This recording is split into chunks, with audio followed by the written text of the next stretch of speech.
kirjaoskuse tase. Ka täna skoorivad meie õpilased kõrgelt PISA testis. Ometigi kurdavad tööandjad, et haridussüsteemist väljuvat inimest peab nullist õpetama hakkama. Vaatame, milles asi.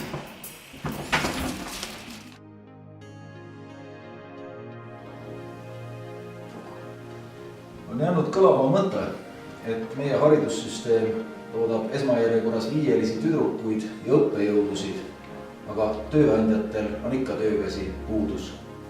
Miks see nii on? Tõepoolest, meie haridussüsteem toetab Raja Teeret, kes õpib kõik ülesanded püüdlikult pähe, aga Joosep Tootsi potentsiaal läheb meil kaotsi.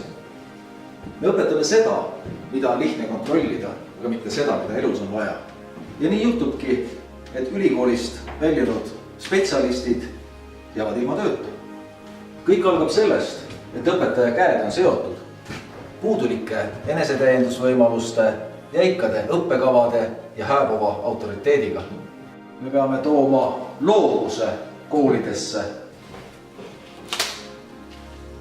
Me ei tea, mis toimub tööjõuturul 15 aasta pärast, aga me oleme näinud seda, et see, mida me kunagi pähe õppisime ja raamatukogudes tuupisime, on nüüd ühe hiirekliki kaugusel.